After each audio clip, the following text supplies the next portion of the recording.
Thank you so much, Colonel Kochhar, for inviting me for this talk, and I'm happy to see the great response. And I'm sure all of you are much more capable than me, and you have a great future ahead. So, with this, I'll just launch into the talk. The first 30 minutes are a sort of a presentation, and I would like to continue with that before taking on the questions. So hear me out, and then we can, if required, we can revert back to the slides and address your specific questions. So I wanted to cover the talk in the following way. The first is, to give you the context, because that's essential. You could relate to what I have done, and it's important for you to understand how I reached sort of where I am, and take some guidelines for your career itself.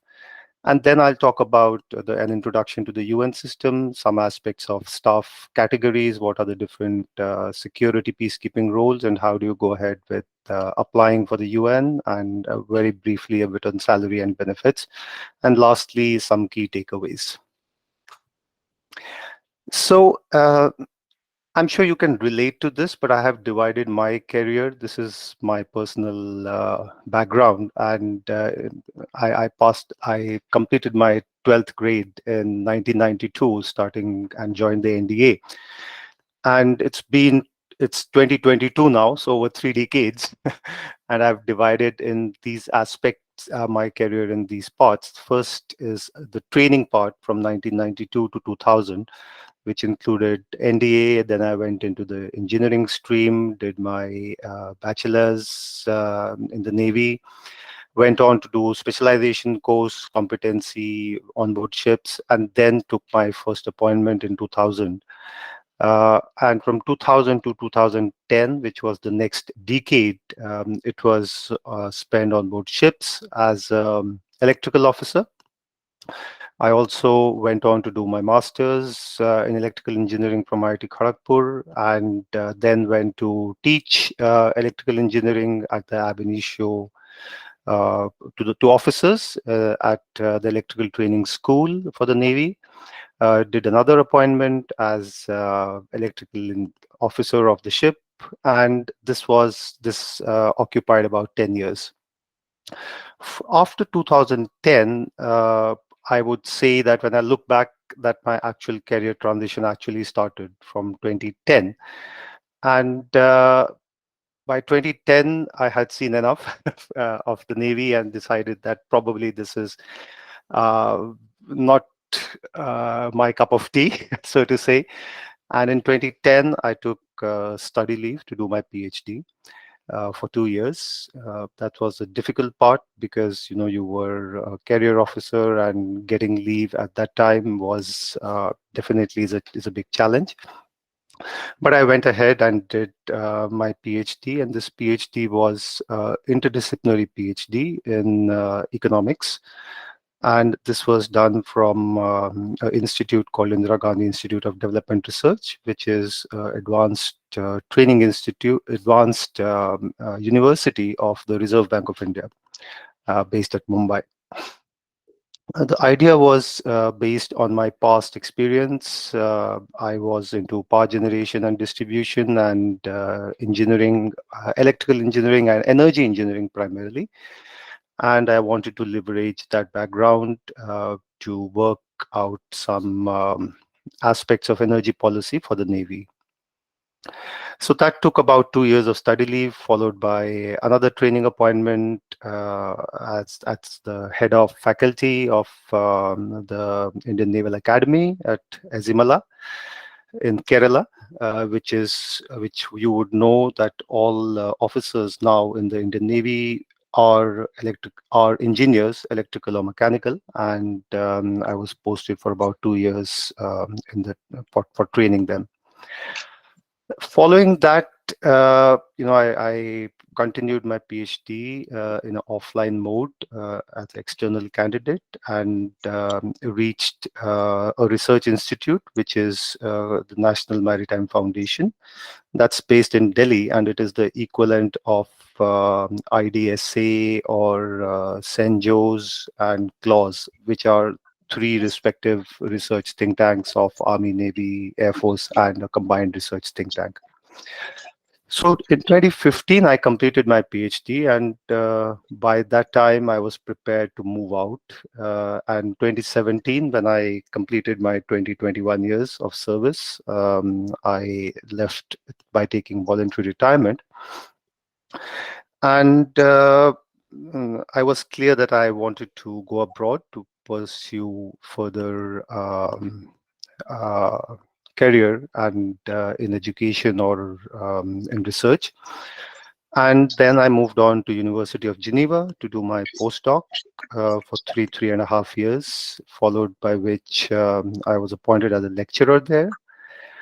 The academic track sort of was restricted because you have to move on that track. So after PhD, you have to do postdoc, followed by lecturer, followed by assistant professor, and so on. And I had already,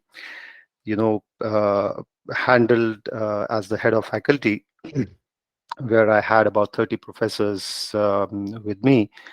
And that's why I thought, it's better to move out because the probability is a little low on reaching the top of your career in a limited time. So from there, and academics has some restrictions in terms of, the impact which you can make. So I moved, I was looking for a policy job, and I got an opportunity and moved back to India to take up an appointment at the Niti Aayog. uh, the Niti Aayog started opening entries at the lateral level, and I was fortunate to be selected as advisor energy. Uh, and this was a very high level appointment. It was at the level of a joint secretary, which you probably are aware is equivalent to a flag rank major general or a rear admiral in the Navy. Uh, I spent a short time because there were some limitations, or there were some delays, to be correct, in that appointment, and I got this opportunity to work at the UN, for which I had been preparing for such a long time. And I thought it's better to move out in an international role with higher perks and prestige associated with that job. So since the past 1 year, I have been here at the United Nations Secretariat working at Beirut. Uh, and I work as Economic Affairs Officer in the Climate Change and Natural Resource Sustainability Cluster. This is a job which is sort of with my background. It sort of fits well and what I wanted to do. And I've been here for about a year, and let's see where life takes me from here. So that's a bit. I wanted to put this into context because you should understand that the preparation actually starts much, much before your actual career transition, and it's important to build steps slowly and move one step at a time. You can't miss steps, you can't jump. It's a slow and steady progression. So moving ahead, and this is a complex slide, but I don't want you to. This gives a broad overview of the United Nations system. I don't want you to go through everything, but these are the principal organs: General Assembly, Security Council, Economic and Social Council, Secretariat, and so on. The Economic Social Council. So the UN General Assembly or the headquarters are based in New York. And we have regional secretariats for each of the continents. For example, you would see here the regional commissions for Africa, for Europe. That's based in Geneva. ECLAC for Latin America, ESCAP, which is Bangkok, Asia and Pacific, and ESQUA, Economic and Social Commission for Western Asia at Beirut, where I'm based. There are various other specialized agencies which you would have heard of: ILO, FAO, UNESCO, WHO, the World Bank Group itself, and there are different country offices. There are different programs and funds. So it's a very, very big animal, and probably if you want, you can go through this thing in your own time. But let me come to the actual meat of the presentation. Of course, UN offices are spread all around. As I said, Washington, D.C. Is the headquarters of IMF and the World Bank. New York City is various other headquarters. Then you have Geneva in Switzerland, which has many other headquarters. So mostly in Europe and in the Americas. But you also have country offices, regional offices, and so on. So it has a large presence across the entire globe. Uh, this the information on UN is very, very accessible, available. Here is the link here, which you can get, and you'll see this kind of a screen. Why work at the UN? Some introduction here, including some HR related issues. What can you do at the UN? What are your career options? And I'll cover these briefly. What are the staff categories? How do you get entry, including as a consultant, some temporary jobs? Internships are primarily for college students and ones who are beginning their careers. There are some voluntary programs, some entry-level tracks like junior professional programs, which are not relevant to you. Then there's this track on how do you apply, entire procedural issues on applications, and these are some of the kind of roles and job networks which you can get. So probably people can work in management and administration, development, humanitarian, IT, legal, and so on, logistics, and so on. I'll briefly touch upon staff categories here. So there are many kind of staff categories. The ones which are applicable to you would be professional and higher categories, and these are international staff. They are called P staff, professional, and D staff. D is director level staff. Then you have general service and related categories. These are national level, or these are lower level appointments than professional categories. They also have lower requirements for education and experience. Uh, and then you have national professional officers. These are people who are selected for serving in the country itself. They can't move internationally. And then you have field service staffs, which are into operational areas, primarily, for example, peacekeeping operations, deployment in humanitarian places, mostly Africa and countries of conflicts. And then you have senior appointments, which is probably not relevant for you at the moment. So, Kapil, just a second. In the previous slide, is that as per the hierarchy, the professional and higher categories, and then general service, then national profession? It's not necessarily in that order, right? It is not necessary in that order, but professionals are the international staff, and they are rated or ranked higher. They have higher qualification levels. Uh, Okay. General service are more of secretarial staff, and they have much lower levels. National professional officers are equivalent of professional categories, but they are restricted to work in their country of origin. They can't move internationally. And field service, I said, are operational staff in humanitarian missions and so on. They are also ranked lower than the professional categories. So if you would like me to rank them, there will be, of course, senior appointments who go in from professional categories, followed by the professional categories, national professional officers, general service, and field service is somewhere in between national professional and general service. So where can the army officer, I mean, armed forces officers fit in? Anywhere. The general service and professional and higher category, maybe, Also depending national upon the. professional officers, also national professional officers, also field service officers So national professional officers would be posted in that particular country only. It in will be your or own country. In in your own own country. country. Yeah. Okay, right, right, right. Uh, Considering the audience, I try to look up what are the security roles which probably will be the best fit for at least some of you.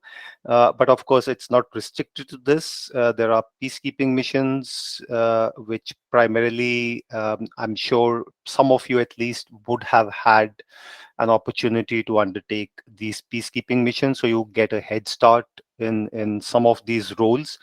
And there are also security roles, and a group of occupational groups. So they are primarily responsible for security of the installation or of the base, and probably you can relate to such roles. Then, as I said, there are officers working in the field for peacekeeping and political missions. While they have everyone, including administrators, engineers, IT officers, police officers, and so on. But probably it might be an easier fit for an armed forces officer. The education qualifications are high level for this, including advanced master's degree in security management, business administration, political social science, international relations. Some of the I know of a few police officers, IPS officers who get into this kind of a role, and you can move higher up in this roles, including head of the mission in that conflict area or similar roles. Uh, so yeah, of course, people who are interested in this can go through the website which I indicated, but also this information is clearly available on it's not protected. I also took everything from the internet. Some of the peacekeeping missions include specialized operations, mostly across Africa, now in Ukraine, Afghanistan, conflict areas of Palestine, Middle East, some of these areas.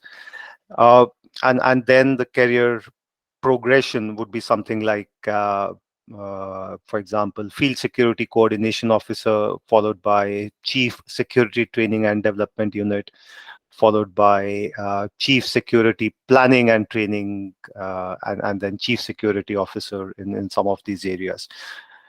Uh, this is just a sample snapshot of what could be the qualifications, but this is an entry level post. But I thought, let me just highlight this, that this is how you would be able to find some of the uh, entry level requirements. These are primarily, as I said, entry level. So therefore, the qualifications are very low, high school diploma. But like, for example, in the armed forces also, although you require, for example, 10th or 12th, but there can be, or IAS, you require 12th or graduation, but there are people with very, very high qualifications, which and work experience, which adds to your higher opportunities. Uh, you as a security officer, you can be deployed anywhere, including secretariat, including UN offices in cities, apart from being in field stations. Okay, so in terms of some general staff category, you can actually start as G staff, which is the general category. They come in various forms. These are the job networks. These are the job families, starting with administration, security, program management, finance, and these are the different organizations or offices, the duty stations, and then These are the roles which probably might be of interest to you. And similar thing will be there for professional staff, depending on what are your choices. And this is how you can find some of the jobs in the UN. In terms of salary structure, I don't want to emphasize this because I don't believe that this should be your driver of or motivation. But just in case, because I was asked to dwell upon this, professional staff are quite well paid. You have a base salary starting with about 37 to 80,000. For P1, P2, P3 level are considered to be entry level. The basic qualification or experience for or qualification for P3 level would be a master's and about 5 years of experience, followed by mid-career levels, which are slightly managerial, P4, P5, starting with this base salary. And then for mid-career professionals, you'll have 7 to 10 years of relevant experience. And at senior levels, you are based in directorial positions with experience of about 15 odd years relevant experience. These are just the cutoff limits, and people have significantly higher experiences than this internationally. Apart from that, you have something called post adjustment, which is sort of a DA, and this depends on different stations based on the level of uh, what will I say, the level of expenses in that station. For example, for a city like Geneva, you'll have much higher post adjustment, but for a city like for example, Kabul, you might have very less post adjustment. So this is to maintain parity between different standards of living. Uh, Moving on, you also have other benefits. And again, and not to emphasize, there are equivalent rental subsidies, dependency allowance, education grant, travel shipping expenses, hardship allowances, hazard pay, and so on, holidays and leave. You are eligible to contribute for a health insurance, and there are some retirement pensions. Uh, don't be too attracted by this because there are different levels based on different entry levels, based on the time of service, based on the appointments or the type of appointments you have, based on the class of appointments again. But suffice to say, people in the UN are well paid, much better than the counterparts of equivalent stature outside. But on the other hand, if you go to the US, for example, you can draw much higher salaries in the private firms than the UN also. So suffice to say, I think you should not be worried about the pay and benefits. They are well endowed. So in the last 8 minutes, and probably I'll spend some more time on the question answers if there are some.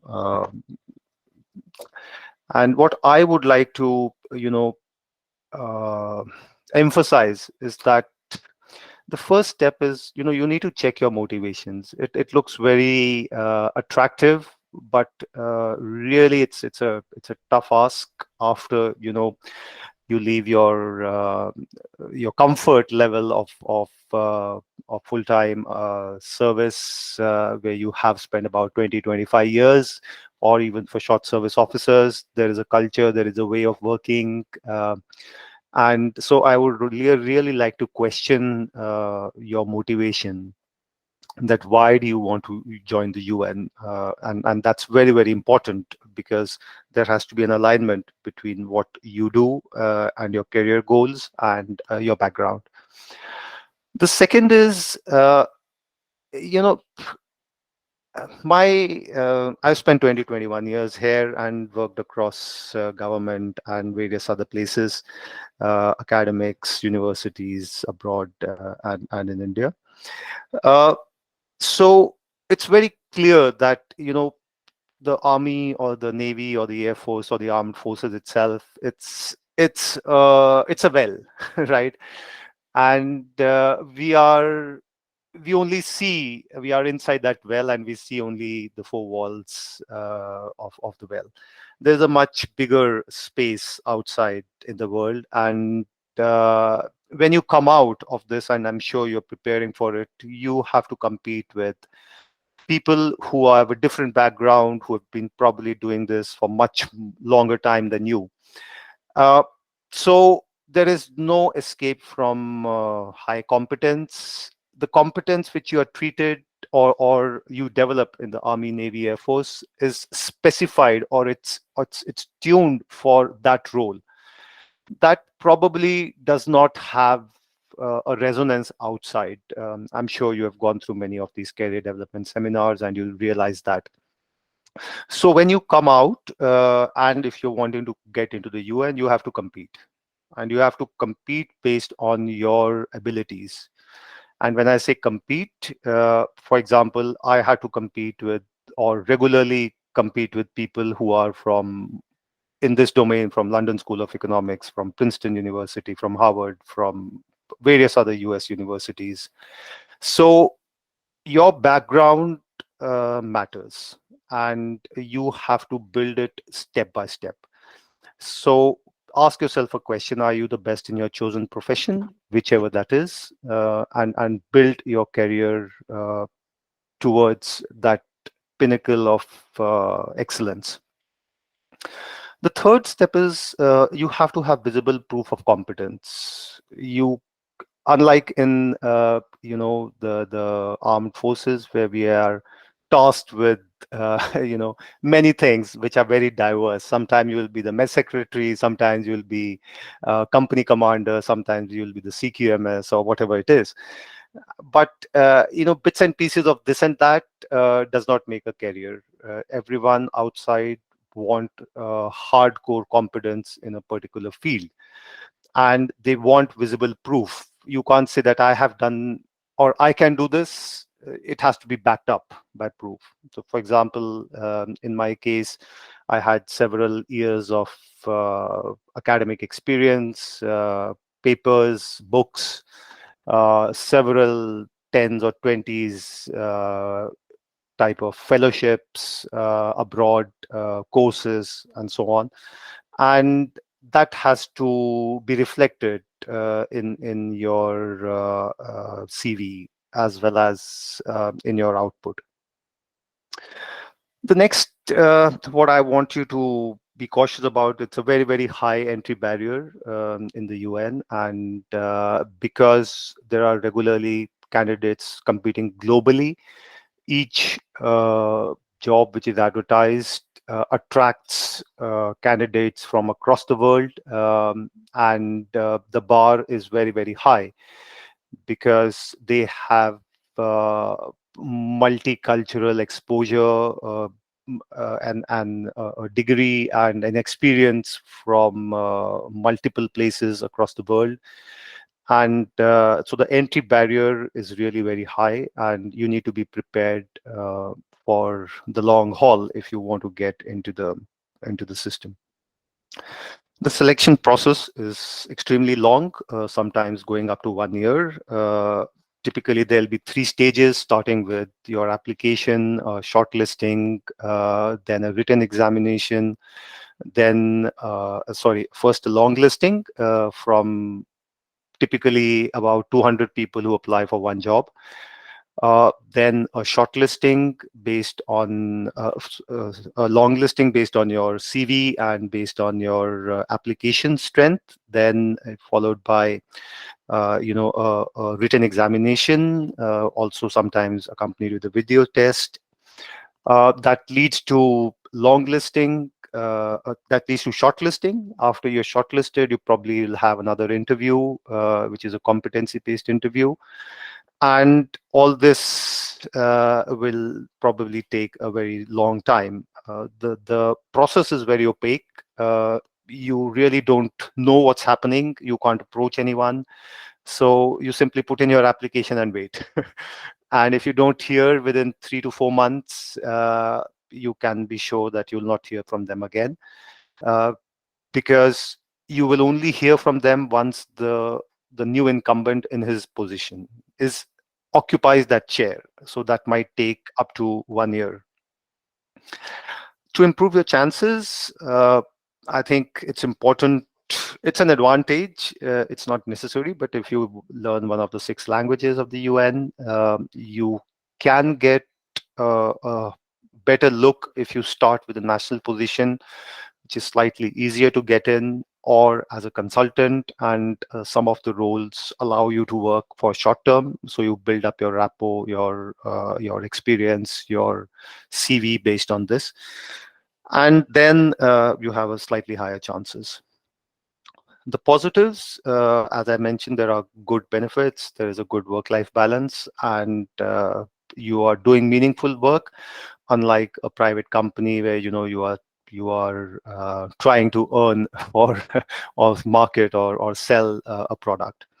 On the negative side, UN is also extremely bureaucratic, much probably sometimes much more than the services. Uh, there are contractual jobs, so you don't have job security. Don't imagine that you will get in for 20 years. It's a slow process. Sometimes you start with 1 year with a temporary job, with 2 years, then you cannot be sure that you'll be able to continue. There are various non-family stations in the field and in peacekeeping and so on, and which is a challenge if you're prepared for that. For example, now I'm staying without my family because my children are studying in higher classes, and that's another challenge. So you have to be prepared for that. And lastly, unlike the military, there is no promotion here. You have to compete for the next level job. So you can stay in the same job for 15 years, 2 years, 1 year, but for every next promotion, you have to start over all over again. So I think these were some of the key takeaways. I have finished in my allotted 30 minutes and open for questions. Great. Kapil, before we open the question answer session, there are three, four questions from our side. Uh, First is the importance of preparation, which I can see that you started in 2010. You started your PhD in 2017. You finished your PhD. Then you were part of NITI, and and you had already set your eyes on going abroad. So that's something that shows your perseverance and your resolve. Hats off to it. And this is what we have been telling everybody, that when you have to leave, you have to leave. If you know that you are leaving, then you have to prepare well in advance. But in your case, the foresight was really, really great. And so we have three kind of officers here, and of course there are some people who are not from the uniform fraternity as well. So mainly in three categories: people who are from the short service, and then people who are taking PMR, and then people who have come who have done uh, full service, and then so we'll start from the people who have done full service. Say they are in their 50s. Is there a chance for all those people who are in their 50s to be associated with UN in some kind of role? Is there a chance? Um, no one says no, sir. But it's like any other service. The earlier you get in, the better, Right. right? And because there is a system. So, for example, if you want someone to come at 50 years of age in the armed forces, would that be possible? It's extremely difficult, because there's a culture of the organization, there is a way of working, and so on. But not. But you could always work as a consultant, right? If you have a specific, Skill set. uh, yeah, then there are possibilities to work as a consultant in the UN. So a person who is even if he's coming after in his 50s, and if he has prepared himself well, acquired some good qualifications, done some research paper, etc., etc., then he does stand a chance. I mean, Absolutely. stand a chance, then he can try, right? Absolutely. Absolutely. Now, coming to people who have, and the same applies for people who are taking PMR and they're coming, they may not be in their 50s, but they may be in their late 40s or maybe 40, 44, 45. Same thing applies to them. But for the officers who are in short service, who are coming after, say, 5 or 10 years only, uh, what is that uh, pathway which they should pursue? PhD and some good research oriented things. I mean, if you have to advise somebody who is coming after 5, 10 years and he is not in a hurry to get into uh, UN, but he wants to get into UN, Yeah, what I would say is a PhD is not necessary. right? In fact, most of the roles which are in the UN do not want PhD. If you have a master's, that's sufficient. PhD is a significant investment of time, money, effort, and uh, I believe the best way is to build your competence. So, for example, I'm sure that there are career officers who are planning to move into consultancy in the big four after doing their MBA and so on. That's a good way. You get some 2, 4, 5 years of experience in the big consulting firms, and then you have something to show in terms of your expertise. But mind you, it's the piecemeal kind of an approach does not work. So when you work on a specific thing, you have to thread that background. For example, in my case, the clear thread was, working in power generation, followed by teaching the same thing, followed by doing an energy policy for the Navy, followed by a think tank appointment where I again worked on energy and sustainability, and then research in an institution in the university, followed by policy and so on. So there has to be a clear thread which goes through, and uh, the the more you can string your past experiences and present a good story, I think that is the way to build an expertise on that area. Right. There is there. So that means that you have to constantly keep building your profile in such a manner that it is noticeable for a particular field. If you're applying, if you're aiming for a particular field, right? So it can be Absolutely. anything.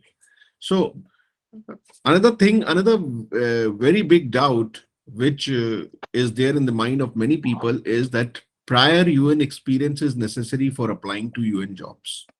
Not required.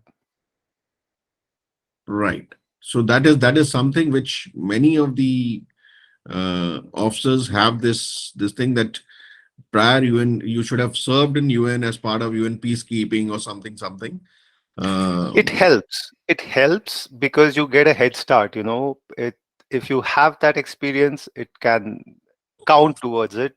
But I'm a case where I didn't have any UN experience. But you have to work towards it. Your alignment should be there. For example, at Geneva, I started working with the UN office there, did some projects with them, got into some roles there. So there has to be an alignment, and as I said, if you can, you have to make thread that experience in the yeah. right.